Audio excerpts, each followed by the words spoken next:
Oh boy.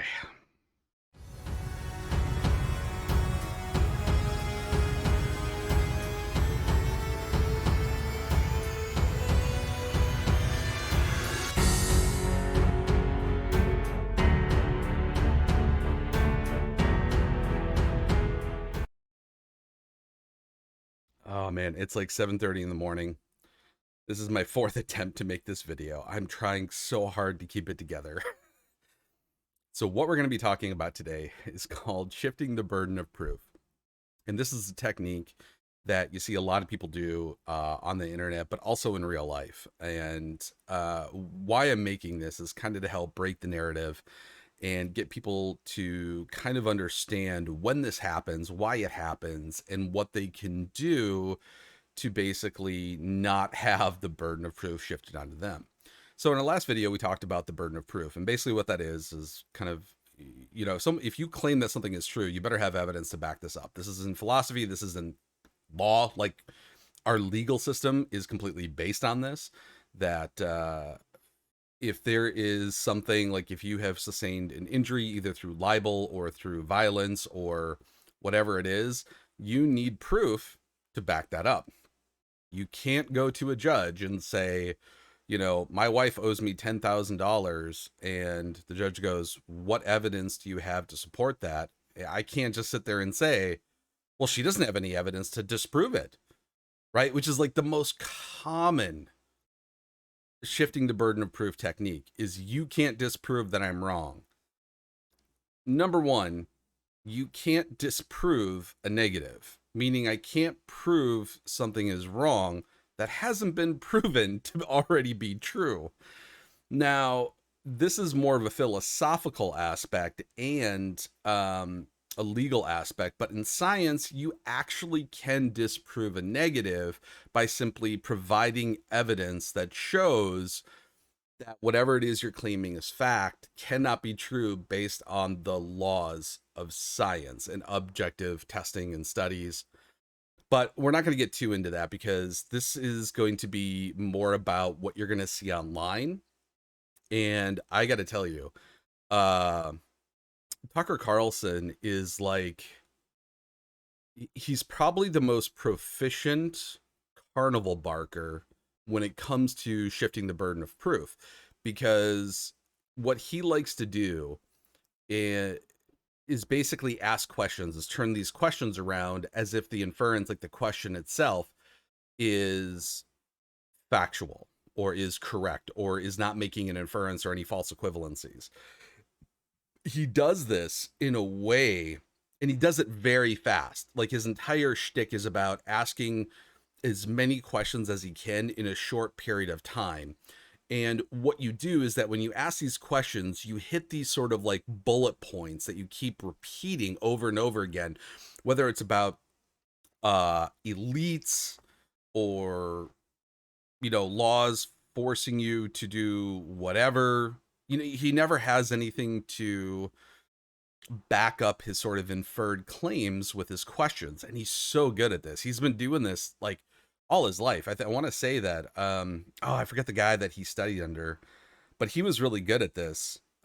He was a syndicated national radio host, and Tucker Carlson was kind of like his protege, and he really just like, man, he really refined it. Him and Hannity are like just the best snake oil salesmen I have ever seen. I mean, they're really, really good at what they do. But again, that doesn't mean what they're doing isn't complete bullshit. So, but let's go into this a little bit more. So, when you're going to hear a lot of times when you ask someone, like, I always ask people, cite your source. That's just like an instinct for me because of my background in science and my career. And the one thing I hear a lot is do your own research. And I'm like, if you claim to understand the subject that you are making these like profound statements about, how do you not have like, it's, I know this is like an anecdotal thing, but I'm like, how can you have such profound opinions about something if you cannot articulate it in your own words and you don't have any evidence to back it up? It's kind of mind blowing to me. And what you see on the internet is that this is just basically what happens. You'll see do your own research or uh, prove what I said is wrong, shifting the burden of proof. They use a lot of circular logic. So a lot of people who claim that, you know, and this isn't just uh, Christianity, this is any religion, is you do the circular logic where like, well, the Bible, you go to the Bible tells it the way it is. And it's like, the Bible's right because it's the Bible.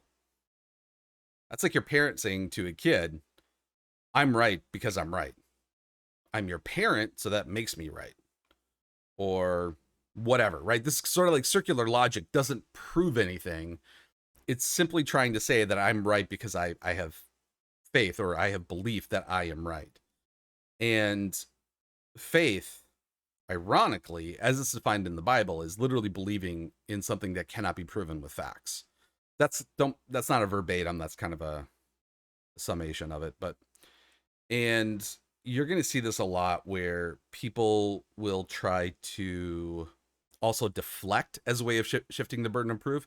So they'll say something like like a whataboutism. We'll go into whataboutisms in another video, but they'll say things like, oh, instead of like if you present factual material that's cited that contradicts what they are saying, you'll see people try to deflect and shift to another subject or do a whataboutism that is usually based on a false equivalency. So they'll say like, oh, well, you're okay with Biden doing this, but what about, when Trump did it or something? And 9 times out of 10, they're completely different. Sometimes they're correct. Sometimes the line of logic is there, but most times it's based on this fundamental misunderstanding of the actions of one person and another and how it affects them.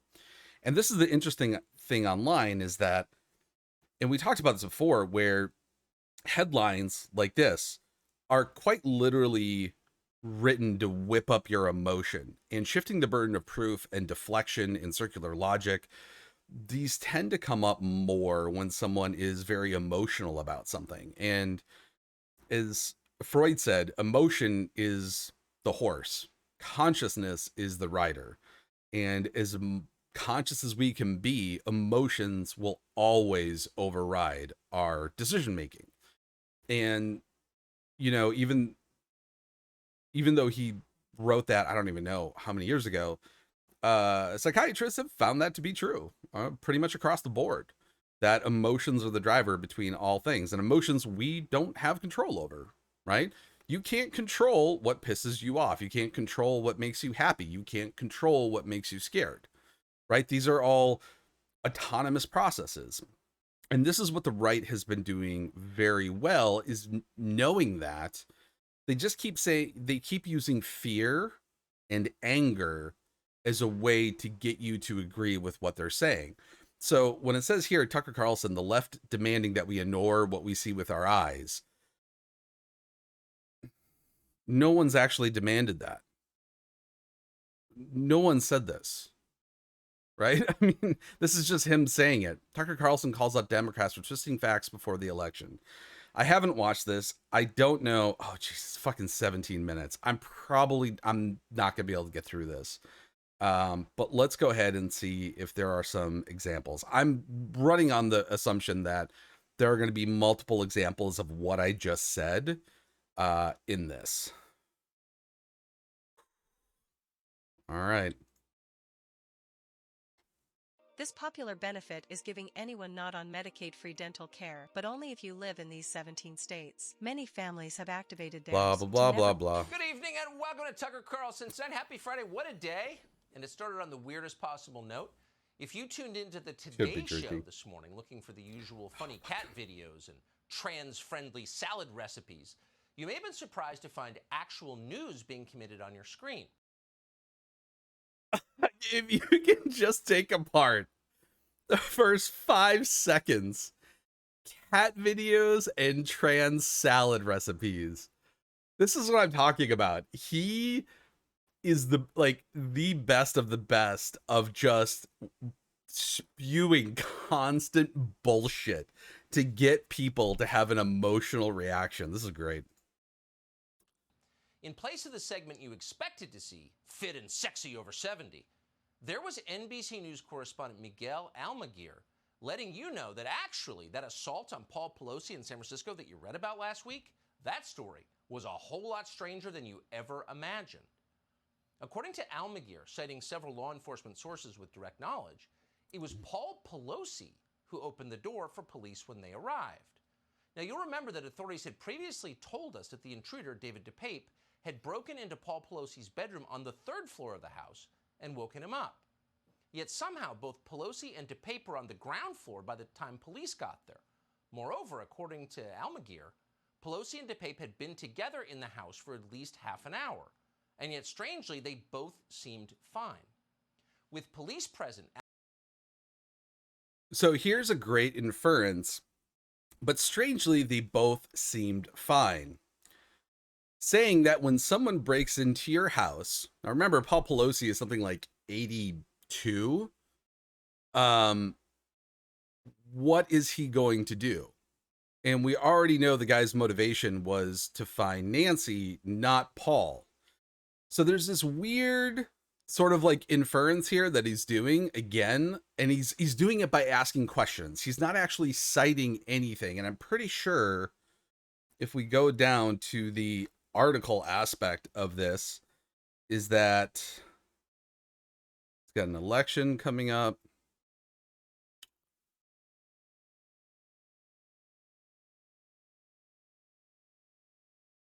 Hold on. So I love how Fox News has constantly called mainstream media fake news, but they always cite a source, almost always. So I would like 9.999 times out of 10, whenever you look at a article on Fox News, the hyperlink sources will almost always be linked back through either one or two Fox News sources that end up back to like NBC, CBS, CNN, Reuters, Associated Press, something like that. They have very few like actual journalists still working for them, and there's nothing here to any of the any quotes by anyone. I think this is just like a direct transcript. Why does this keep going to all these videos? Almaguer reported, Paul Pelosi, quote, did not immediately declare an emergency or leave his home. Instead, he, quote, walked back several feet toward the assailant and away from police. What? Paul Pelosi walked away from the police and toward David DePape? What could possibly explain behavior like that? God. Again, this sort of like asking a question to provide inference on something. If you read the actual police report, the guy will like had Paul's arm, and when police tried to enter, that's when he hit him in the fucking head with a hammer. So it's one of these things where Tucker Carlson, this probably isn't the best video now that I think about it, because he is not going to actually try to shift the burden of proof. He is more doing false equivalencies through inference via asking questions. Like, that is his delivery system for all of that, is just asking questions. But let's get a couple more. Let's see what else he goes into here. What were the two doing for the 30 minutes before police arrived? So right here, this is like a big conspiracy theory, like, oh, they were lovers and blah, blah. I'm like, the guy broke into the house. Like, in the police report, it shows in, you know, where he broke the door. There's like one of those doors that has windows on it, and forced himself in. He had a bag with like zip ties and other shit in there. It's like on the back porch. Like, I'm not going to dispute that the guy was obviously like mentally disturbed, as most people are, who think that, you know, they're going to change anything by physically attacking political opponents. But it's one of these things where Tucker Carlson, you know, I think we should establish this if you don't know this already. He's not a journalist. And I'll say this over and over and over again.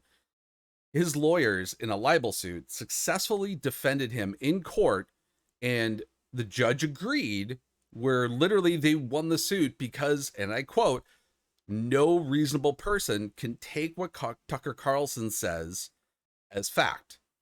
That was his lawyer's line of defense in a libel suit. And in that suit, they specifically said he is not a journalist. He is not a reporter. They even said, like, no reasonable person can take what he says as fact. And the judge in that case agreed. So I'm not going to sit here and try and like kind of go over like how wrong this is. I guess I was kind of more hoping from the headline that there would be specific examples of shifting the burden of proof. But what we're going to get here is, again, just inference and emotional and speculation and trying to make false equivalencies, you know, through the delivery system of asking questions. So, but I just want to go a little bit further. I'm just like out of sheer morbid curiosity and self-loathing, I want to go. I want to watch more. Under normal circumstances, we wouldn't want to know. Paul Pelosi's personal life is his business. It's not our business. We've got nothing against the guy. We believe in privacy. But unfortunately for Paul Pelosi, there's an election coming next week, and his wife's allies immediately politicized the assault against him. They tried to tell us that David DePape, a homeless, illegal alien nudist drug addict who had a BLM illegal alien drug addict. That's hold on. I gotta flag hanging near the broken school bus against him. They tried to tell us that David DePape, a homeless, illegal alien nudist drug addict who had a wow, illegal alien nudist drug addict. Woo! BLM flag hanging near the broken school bus that he lives in was actually a right-wing hitman inspired by Q, determined to act out the violence of January 6th in Nancy Pelosi's own home. So that has actually already been proven to be true. And in his own confession to the police, what's the guy's name? David DuPage. Let's see if we can, David DuPage, confession. Let's see here. I don't want to go to a video of it. I want to actually David DuPage confession police report. I could be spelling his name wrong. Oh shit. Is that not his name? Did I get that wrong? I don't know what the guy's name is.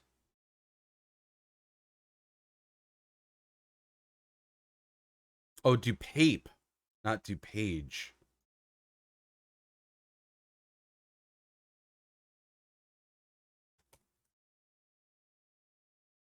Okay, here we go. Oh, District Court. This is the actual filing. Make this evidence or an application of the Federal Bureau of Crime. David Wayne DuPage. All right, I'm going to copy that name. Let's see here. I submit the affidavit of limited purpose. Yep. Fact supporting probable cause. So this is the actual like DOJ submitted, and this is going to tell you everything that you need. So DePape pulled a hammer from Pelosi's hand and swung the hammer, striking Pelosi in the head. Officers immediately went inside and were able to restrain DePape. While officers were restraining him, Pelosi appeared to be unconscious on the ground. Officers removed the cell phone, cash, clipper cards, I don't know what that is, and an identified card from DePape's right shorts pocket. So he wasn't in his underwear. DePape provided officers his first and last name after officers asked if he had an ID on him. He said he might be in his backpack on the back porch, and later stated his backpack was near the broken glass where he went in. When officers were moved from Pelosi's residence, police body camera showed that glass door appeared to be laminated glass broken near the door handle. Again, this is, if you actually listen to actual news, this is not shocking.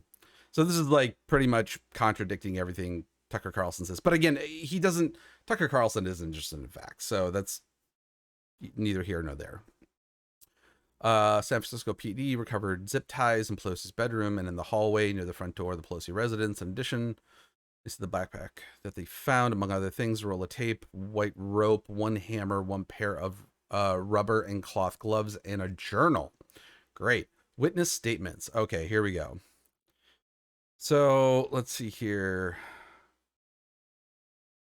Pelosi stated they'd never seen DePape before. Pelosi was asleep when DePape came into Pelosi's room and stated that he wanted to talk to Nancy. In a subsequent interview with law enforcement, Paul Pelosi stated that DePape had a hammer with him during the events described above. Yep. Wonder if this is going to have... Oh no, this is it. So DePape stated that he was going to hold Nancy to talk to her. If Nancy were to tell DePape the truth, he would let her go. And if she lied, he was going to break her kneecaps. DePape was certain that Nancy would have told the truth. Or, I'm sorry, DePape was certain that Nancy would not have told the truth. So he was going to like break her kneecaps no matter what. In the course of the interview, DePape articulated he viewed Nancy as the leader of the pack of lies told by the Democratic Party.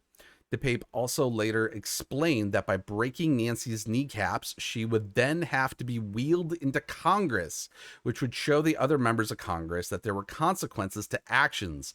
DePape also explained generally that he wanted to use Nancy to lure another individual to DePape. We don't know who that individual is, at least not yet. DePape stated that he broke into the house, this is his own words, through the glass door, which was a difficult task that required the use of a hammer. DePape stated that Pelosi was in bed and appeared surprised by DePape. DePape told Pelosi to wake up. Pelosi to wake up. He told Pelosi that he was looking for Nancy. Pelosi responded that she was not present. Pelosi asked how they could resolve the situation and what he wanted. DePape stated he wanted to tie Pelosi up so that DePape could go to sleep as he was tired from having to carry a backpack to the Pelosi residence. Around this time, according to DePape started taking out twist ties from his pocket so that he could restrain Pelosi. Yikes. Pelosi moved towards another part of the house, but DePape stopped him, and together they went into the bedroom. While talking to each other, Pelosi went into the bathroom where Pelosi grabbed a phone to call 911. DePape stated that he felt like Pelosi's actions compelled him to respond. DePape remembered thinking that there was no way the police were going to forget about the phone call. No shit, Sherlock. DePape explained that he did not leave after Pelosi's call to 911 because, much like the American founding fathers with the British, he was fighting against tyranny without the option of surrender. DePape reiterated the sentiment elsewhere in the interview. Now, does that sound like a left-wing conspiracy theory or a right-wing conspiracy theory? Yeah. If you need me to spell it out, that's a right-wing conspiracy theory. That's literally, go on Facebook on any of their sites and they all scream 1776. I've posted in the community part like a literal screenshot of this fucking armor site that it's like no king but Christ, and it's got this guy like, you know, fully decked out, fucking AR body armor, extra clips, really fucked up shit. DePape stated that they went downstairs to the front door. The police arrived and knocked on the door, and Pelosi ran over and opened it. Oh, so that's okay. Pelosi grabbed onto DePape's hammer. Again, that makes sense. That's why I probably stepped back away from the door, and Pelosi ran over and opened it. Pelosi grabbed onto DePape's hammer, which was DePape's hand. At this point in the interview, DePape repeated that DePape did not surrender and that he would go through Pelosi. He stated that he pulled the hammer away from Pelosi and swung the hammer towards Pelosi. DePape explained that Pelosi's actions resulted in Pelosi taking the punishment instead. So this is what I mean by, like, it has never been easier in human history to cite your sources, to fact check people in real time. I didn't have to go to Google Scholar. I didn't have to do some, you know, weird internet search where I had to click on 40 different websites, submit my email address, and wait 6 weeks to get an answer. I literally Googled and was able to get the public affidavit of the situation here, disproving all the conspiracy theories, right? So this is the beauty of the internet. Like, the internet has a lot of toxic shit, but it's a tool. It's a tool that can be used for good, or it can be, I don't want to say good and evil, because that's like, I don't want to go to these like absolute extremities. It can be used as a tool in a way to help people or to harm people. I'll go that route. And I like to use it as a way to help people in the terms of enlightenment. Now, when I cite a source as a counterfactual, I'm usually not the most, what do you call it? Approachable. I usually kind of type in a condescending attitude, because if it was super easy for me to find a counterfactual to someone's argument, number one, they're probably not going to read it. And even if they did, they really wouldn't care. And that's unfortunately what we're left with a lot of time. So let's go ahead and leave it off there.